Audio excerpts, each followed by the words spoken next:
علیک یا وعلی آلک وصحابک یا سیدی انبیاء رب اشرح لی صدری ویسر لی امری واحلل عقدۃ من لسانی یفقهوا قولی واجعل لی وزیرا من اہلی رب زدنی علما رب زدنی علما رب زدنی علما رب یسر ولا تعسر وتمم بالخیر وبک نستعین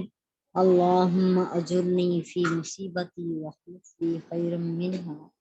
اللهم صل علی سیدنا و مولانا محمد وعلی آلہ وصحبہ وبارک وسلم۔ کروڑ دفعہ شکر ہے اس مالک کائنات کا جس نے ہمیں اپنے محبوب پر نازل ہونے والی کتاب عظیم قرآن مجید کی محفل میں بیٹھنے کی توفیق عطا فرمائی۔ اللہ تعالیٰ کی بارگاہ میں ہماری نیتیں ہیں کہ ہم فقط اپنے مالک کی رضا کے لیے بیٹھیں۔ اللہ تعالیٰ ہمیں اس کلام عظیم کی صحیح سمجھ بوجھ عطا فرما دے اور اس کے صدقے میں اللہ تعالیٰ ہمیں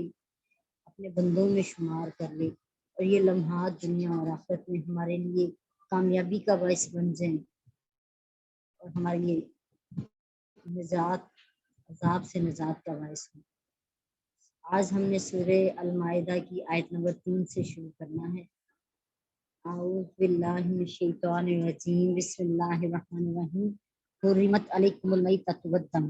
ولحم الخنزیر وما اہل لغیر اللہ بہ والمنخنقۃ والموقوذۃ والمتردیۃ والنطیحۃ وما اکل السبع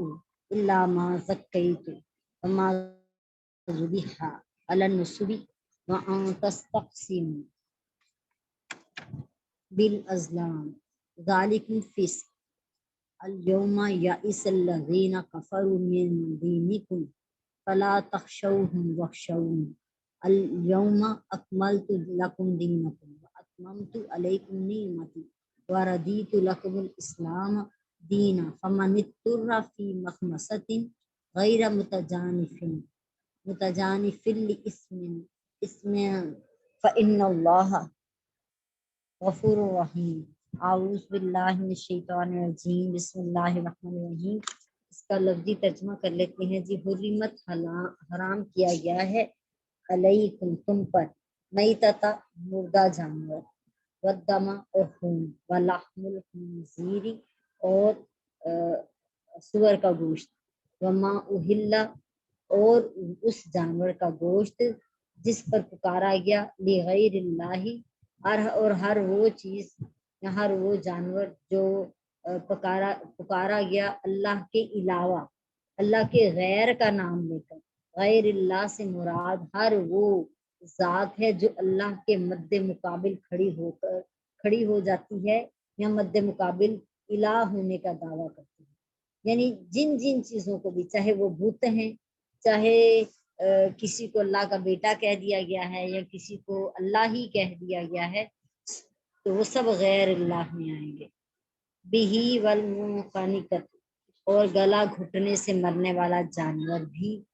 حرام ہے، والموقوذۃ اور دب کر مر جانے والا جانور بھی حرام ہے، والمتردیۃ اور گر کر مر جانے والا جانور بھی حرام ہے، والنطیحۃ اور سینگ سے مرنے والا جانور بھی حرام ہے۔ یعنی سینگ مارا اور سینگ مارنے سے اگر جانور مر گیا ہے تو ایسا جانور بھی حرام ہے۔ وما اکل السبع اور وہ جو کسی درندے نے جس میں سے کھا لیا ہو وہ بھی حرام ہے۔ الا ما ذکیتم سوائے اس کے جسے تم نے پاک کر لیا، وما ذبح علی النصب اور وہ بھی حرام ہے جو تھانوں میں یعنی بتوں کے تھانوں میں، یہ ذبح خانے بتوں کے بنے ہوتے ہیں جس میں بتوں کے نام پہ ہی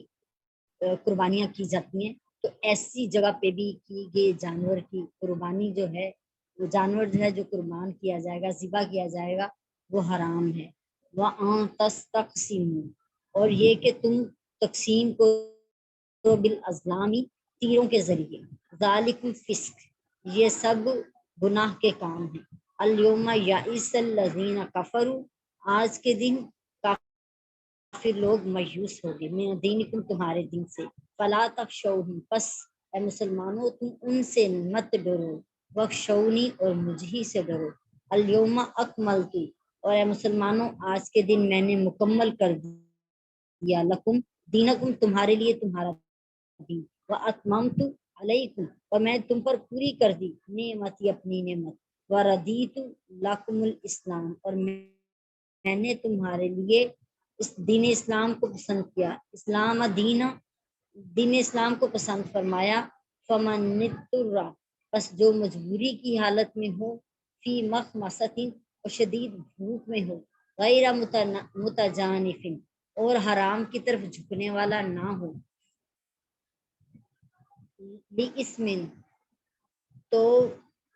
اور نہ ہی گناہ کی طرف جھکنے والا ہو، فإن اللہ غفور رحیم، بس بے شک اللہ اسے بہت بخشنے والا ہے اور مہربان ہے۔ محاورتاً ترجمہ کر لیتے ہیں، تم پر مردار یعنی بغیر شرعی ذبح کے مرنے والا جانور حرام کر دیا گیا ہے، اور بہایا ہوا خون اور سور کا گوشت، اور وہ جانور جس پر ذبح کے وقت غیر اللہ کا نام پکارا گیا ہو، اور گلا گھٹ کر مرنے والا جانور، اور دھار والے آلے کے بغیر کسی چیز کی ضرب سے مرا ہوا جانور، اور اوپر سے گر کر مرا ہوا جانور، اور کسی جانور کے سینگ مارنے سے مرا ہوا جانور، اور وہ جانور جسے درندے نے پھاڑ کھایا ہو، سوائے اس کے جسے مرنے سے پہلے تم نے ذبح کر لیا ہو، اور وہ جانور بھی حرام ہے جو باطل معبودوں کے تھانوں یعنی بتوں کے لیے مخصوص کی گئی قربان گاہوں پر ذبح کیا جائے، وہ بھی حرام ہے، اور یہ بھی حرام ہے کہ تم پانسوں یعنی فال کے تیروں کے ذریعے قسمت کا حال معلوم کرو یا حصے تقسیم کرو، یہ سب گناہ کے کام ہیں۔ آج کافی لوگ تمہارے دین کے غالب آ جانے کے بعد اپنے ناپاک ارادوں سے مایوس ہو گئے ہیں، سو اے مسلمانوں تم ان سے مت ڈرا کرو اور مجھے ہی سے ڈرا کرو، آج میں نے تمہارے لیے تمہارے دین کو مکمل کر دیا اور تم پر اپنی نعمت پوری کر دی، اور تمہارے لیے اسلام کو بطور دین یعنی مکمل نظام حیات کی حیثیت سے پسند کر لیا، پھر اگر کوئی شخص بھوک اور پیاس کی شدت میں اضطراری یعنی انتہائی مجبوری کی حالت میں کو پہنچ جائے، اس شرط کے ساتھ کہ وہ گناہ کی طرف مائل ہونے والا نہ ہو، یعنی حرام چیز گناہ کی رغبت کا باعث نہ بنے، تو بے شک اللہ بہت بخشنے والا اور نہایت مہربان ہے۔ مردار کا معنی ہے جی یہاں پہ جو جانور طبعی موت مر جائے، نہ اس کو ذبح کیا جائے اور نہ ہی شکار کیا ہو، اس کو میتہ کہا جاتا ہے یعنی مردار۔ اصطلاح شرع میں جو جانور بغیر ذبح کے مر جائے اس کو میتہ کہتے ہیں، اس کو شریعت میں حرام کر دیا گیا ہے، کیونکہ رگوں میں خون کے رک جانے سے یا کسی بیماری کی وجہ سے جسم میں زہریلے مادہ پیدا ہو جاتے ہیں جو انسانی صحت کے لیے نقصان دہ ہوتے ہیں، اور اگر اس جانور کو ذبح کر لیا جائے تو اس کے جسم سے سارا خون بہہ جاتا ہے، اور خون کے ساتھ زہریلے اور نقصان دہ اجزاء بھی جسم سے نکل جاتے ہیں۔ اس کے علاوہ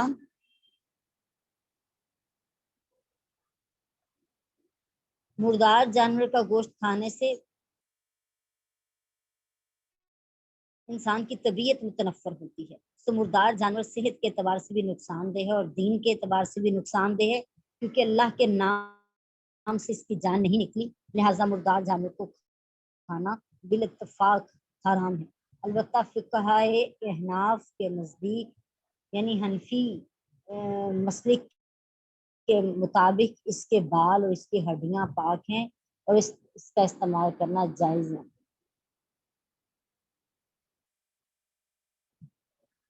جبکہ امام شافعی کہتے ہیں ان کے نزدیک مردار کے پر اور بال بھی ناپاک ہی ہیں، کیونکہ حیوان کی نشو و نما سے ابھرتے ہیں اور باقی اعضاء کی طرح اس کی موت سے وہ بھی ناپاک ہو جاتے ہیں۔ امام مالک اور امام احمد کہتے ہیں کہ مردار کے پر اور بال پاک ہیں۔ اس طرح یہ چاروں سلاسل میں سے جو تین سلسلے ہیں، تین امام ہیں، وہ امام مالک ہیں، امام احمد اور امام ابو حنیفہ رضی اللہ تعالیٰ عنہ،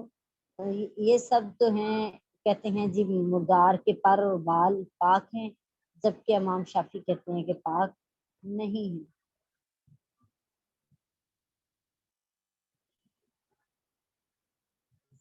البتہ نبی کریم علیہ السلام نے یہ ضرور فرمایا ہے کہ اگر مردار کی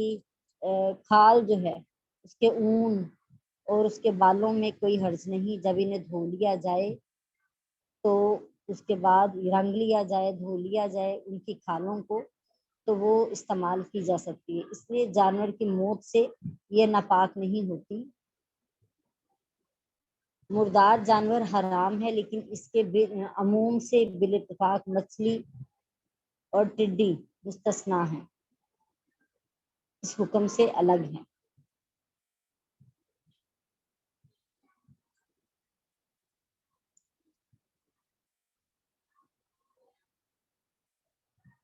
آئمہ ثلاثہ کے نزدیک، باقی جو 3 آئمہ کرام ہیں ان کے نزدیک تمام قسم کے سمندری جانور بغیر ذبح کے ہی حلال ہیں۔ حضرت امام ابو عیسیٰ محمد بن عیسیٰ ترمذی شریف میں روایت کرتے ہیں حضرت ابو ہریرہ رضی اللہ تعالیٰ عنہ سے کہ ایک شخص نے نبی کریم علیہ السلام سے سوال کیا، یا رسول اللہ صلی اللہ علیہ وآلہ وسلم، ہم سمندر میں سفر کرتے ہیں اور ہمارے پاس بہت تھوڑا پانی ہوتا ہے، اگر ہم اس سے وضو کر لیں تو پیاسے رہ جائیں گے، تو کیا ہم سمندر کے پانی سے وضو کر لیا کریں؟ پس نبی کریم علیہ السلام نے فرمایا، سمندر کا پانی پاک کرنے والا ہے تو اس کا مرا ہوا جانور بھی حلال ہے۔ یعنی سمندری جو مخلوق ہوگی اس کے حوالے سے کہا جا رہا ہے۔ آگے حکم آیا جی ودما کا لفظ استعمال کیا گیا کہ خون بھی حرام ہے۔ اس آیت میں خون کو حرام کیا گیا ہے، اس سے مراد بہنے والا خون ہے، کیونکہ اللہ تعالیٰ نے ایک اور آیت میں بہنے والے خون کو حرام کیا ہے۔ سورہ انعام کی آیت نمبر 145 میں اللہ پاک بیان فرماتے ہیں، آپ کہیے کہ مجھ پر جو وحی کی جاتی ہے اس میں کسی کھانے والے پر جو وہ کھاتا ہے صرف مردار، بہنے والا خون اور خنزیر کے گوشت کو میں حرام پاتا ہوں، کیونکہ وہ نجس ہے یعنی ناپاک ہے۔ یہاں نافرمانی کی وجہ سے جس جانور پر ذبح کے وقت غیر اللہ کا نام پکارا گیا ہو وہ بھی حرام ہے۔ اس سے معلوم ہوا ذبح کے بعد گوشت میں جو خون عادتاً باقی رہ جاتا ہے وہ حرام نہیں ہے، اور جو خون جامد ہو جیسے کلیجی اور تلی وغیرہ وہ بھی حرام نہیں ہے۔ امام ابن ماجہ روایت کرتے ہیں حضرت عبداللہ بن عمر رضی اللہ تعالیٰ عنہما سے کہ نبی کریم علیہ السلام نے فرمایا، تمہارے لیے 2 مردہ حلال کیے گئے ہیں اور 2 خون حلال کیے گئے ہیں۔ رہے 2 مردہ تو وہ مچھلی اور ٹڈی ہیں، اور رہے 2 خون تو وہ کلیجی اور تلی ہیں۔ بہنے والے خون کے حرام ہونے کی وجہ یہ ہے کہ خون ناپاک ہے اور اس میں جراثیم اور زہریلے اجزاء ہوتے ہیں، اور اس کو ہضم کرنا مشکل ہے۔ تمام قسم کی بیماریوں کے اجزاء اور جراثیم خون میں شامل ہوتے ہیں، اس لیے مادی طور پر بھی خون کو کھانا صحت کے لیے سخت نقصان دہ ہے۔ ہم دیکھتے ہیں کہ جو اللہ تعالیٰ ہمیں حکم فرما رہے ہیں اس کو میڈیکلی بھی چیک کریں تو ہر لحاظ سے وہ حکم ہمارے جسم کے لیے، ہماری صحت کے لیے ہی فائدہ مند ہے، چاہے وہ روحانی طور پہ ہے یا جسمانی طور پہ ہے۔ اس آیت میں فرمایا کہ تم پر مردار اور خون اور خنزیر کا گوشت حرام کیا گیا، اور اسی طرح سورہ نام کی آیت نمبر 45 میں بھی کہا گیا کہ خنزیر کا گوشت حرام ہے۔ حدیث پاک میں آیا، امام محمد بن اسماعیل بخاری رحمۃ اللہ علیہ روایت کرتے ہیں حضرت جابر بن عبداللہ رضی اللہ تعالیٰ عنہما سے کہ رسول اللہ صلی اللہ علیہ وسلم نے فتح مکہ کے سال مکہ میں فرمایا، اللہ اور اس کے رسول نے خمر یعنی شراب، مردار یعنی کہ مردہ جانور، خنزیر یعنی سور اور بتوں کی تجارت کو حرام فرما دیا ہے۔ امام مسلم بن حجاج کشیری رحمۃ اللہ علیہ روایت کرتے ہیں سلیمان بن بریدہ اپنے والد سے کہ نبی کریم علیہ السلام نے فرمایا، جو شخص نرد شیر کے ساتھ کھیلا اس نے گویا اپنا ہاتھ خنزیر کے گوشت اور اس کے خون میں رنگ لیا۔ اس حدیث میں آپ نے خنزیر کے گوشت اور خون سے نفرت دلائی ہے۔ خنزیر کا خون، گوشت اور اس کے تمام اجزاء حرام ہیں۔ قرآن مجید میں خنزیر کے گوشت کا ذکر کیا گیا، جس سے ہم انگلش میں پگ بھی کہتے ہیں، کیونکہ کسی جانور کا اہم مقصود اس کا گوشت کھانا ہوتا ہے۔ اور خنزیر کے گوشت کی حرمت کی وجہ، یعنی جس کو حرام قرار دیا گیا ہے، اس کی وجہ یہ ہے کہ یہ بہت ہی گندا اور نجس جانور ہے، اور یہ بالعموم گندگی میں رہتا ہے۔ اس کے جسم اور بالوں میں کیڑے ہوتے ہیں۔ اس کا گوشت بہت ثقیل اور دیر ہضم ہوتا ہے۔ اس میں چربی بہت زیادہ ہوتی ہے، اور اس کی وجہ سے خون میں کولیسٹرول بہت زیادہ ہو جاتی ہے۔ جس جانوروں کا گوشت کھایا جائے، اس کے اوصاف کا انسان کی طبیعت پر اثر پڑتا ہے۔ جانوروں میں خنزیر نہایت بے غیرت جانور ہے۔ اس کی مادہ سے ایک خنزیر جفتی کرتا ہے، اور باقی کئی خنزیر اس کے قریب کھڑے اپنی باری کے منتظر رہتے ہیں، جبکہ دوسرے جانور اپنے مادہ کے قریب دوسرے نر کو نہیں آنے دیتے۔ یہی وجہ ہے کہ جو اقوام خنزیر کا گوشت کھاتی ہیں وہ بھی بے غیرتی کا ہی مظہر بنتی ہیں۔ ان میں بہت زیادہ فحاشی اور بد چلنی پیدا ہو جاتی ہے۔ بہرحال مسلمانوں کے لیے صرف یہ وجہ ہی کافی ہے کہ اللہ اور اس کے رسول حضرت محمد مصطفیٰ احمد مجتبیٰ صلی اللہ تعالی علیہ وآلہ وسلم نے سختی کے ساتھ خنزیر کے گوشت کو حرام فرمایا ہے۔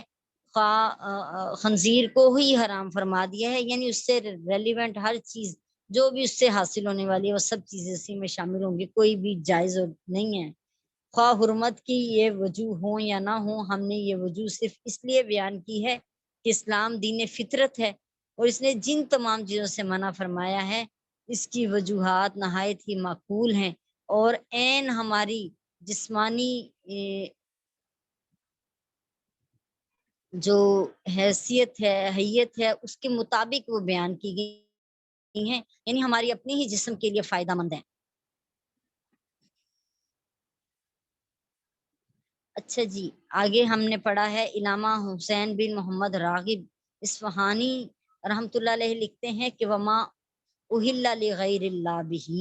جس پر غیر اللہ کا نام ذکر کیا جائے، یہ وہ جانور ہے جن کو بتوں کے لیے ذبح کیا جائے۔ تو یہ جو لفظ استعمال کیا گیا ہے احل اللہ، احلال کا لفظ استعمال کیا گیا ہے۔ چاند دیکھتے وقت بلند آواز سے چلانا، پھر ہر بلند آواز کو احلال کہا گیا۔ نوزائیدہ بچے کے رونے کو بھی احلال کہتے ہیں۔ تو یہاں پہ بتا رہے ہیں کہ وما اہل لغیر اللہ بھی کا معنی ہے جس جانور کو غیر اللہ کے نام پر ذبح کیا جائے۔ مثلاً غیر اللہ سے مراد لات، عزا، منات اور انبیاء اکرام علیہ السلام، جن کو وہ اللہ کے برابر ٹھہراتے ہیں یا اللہ کی اولاد کہتے ہیں، نعوذ باللہ، تو ان کے نام پر ذبح کرنا جو ہے وہ درست نہیں ہے۔ علامہ سید محمود علوسی، یعنی یہ گمان کر کے کہ وہ اللہ ہی کے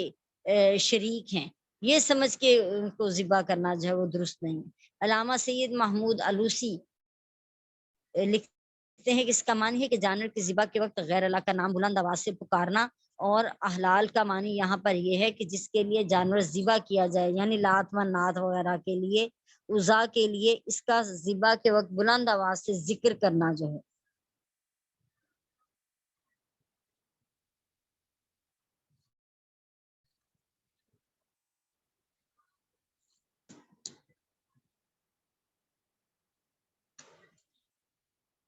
اس میں حضرت شاہ ولی اللہ محدث دہلوی نے بھی لکھا ہے، آپ کہتے ہیں کہ ذبح کے وقت سے غیر اللہ کا نام لیا جائے، مثلا مسیح کا نام لے کر ذبح کرتا ہوں، یا پھر وہ کہے میں اللہ اور مسیح کے نام پر ذبح کرتا ہوں، تو یہ ذبیح بھی جائز نہیں ہے۔ لیکن اگر غیر وقت ذبح میں غیر اللہ کے ساتھ وہ جانور نامزد ہو، مثلا قربانی کے جانوروں کے بارے میں یہ کہا جائے کہ یہ محمود کا بکرا ہے، یہ اسلم کا بکرا ہے، یہ فہیم کی گائے ہے، یا کسی نے اپنے والد عبد الرحیم کی طرف سے قربانی کرنے کے لیے کوئی بکرا موسوم کیا ہے، یا کسی نے حضرت غوث پاک غوث اعظم حضرت عبد القادر جیلانی رضی اللہ تعالیٰ عنہ کے کو اصالِ ثواب کرنے کے لیے کوئی بکرا نامزد کیا ہے، یا کسی نے نبی کریم علیہ السلام کو ہدیۃً ثواب کرنے کے لیے کوئی بکرا نامزد کیا ہے، تو پھر ان جانوروں کو اپنے اپنے وقت میں صرف اللہ کا نام لے کر ذبح کیا جائے تو یہ ذبح جائز ہے. یعنی اس کے پیچھے مقصد یہ ہے کہ ذبح کیا اور اس جو کہ ہم اللہ کے لیے وہ نیکی کر رہے ہیں، قربانی کر رہے ہیں، اس کا ثواب جو ہے نا ہم ان بزرگوں کو، اپنے والد محترم کو یا اپنی والدہ کے لیے یا اپنے بزرگوں کے لیے، ولی اللہ کے لیے اس کا ثواب پہنچا رہے ہیں، نہ کہ خود اللہ معاف فرمائے کہ ہم ان کو اللہ کے برابر ٹھہرائیں. ایسا ہمارے گمان میں بھی نہیں ہے، نہ ہم سوچتے ہیں. یہ حضرت شاہ ولی اللہ محدث دہلوی نے اس کا کانسیپٹ بہت اچھا کلیئر کیا ہے اس حوالے سے کہ آپ نے کہا کہ ایسی ذبح کرنا جائز ہے اور ان کا گوشت بھی حلال ہے اور ان کا اصال ثواب کرنا بھی صحیح ہے. جیسے کہ ہم دیکھتے ہیں کہ ہم بھی اکثر جب قربانی بھی کرتے ہیں تو اس میں ایک حصہ نبی کریم علیہ السلام کے نام کا رکھتے ہیں، یعنی کہ ان کے نام اصال ثواب کرتے ہیں، ہدیتاً اس کا ثواب پیش کرتے ہیں، نہ کہ ہم قربانی یعنی جو ہماری نظر ہے، ہماری قربانی ہے، ہماری منت ہے، وہ صرف اللہ ہی کی رضا کے لیے ہے اور اللہ ہی کی بارگاہ میں ہے، کیونکہ نظر نیکی وہ اللہ کی رضا کے لیے ہی کی جاتی ہے.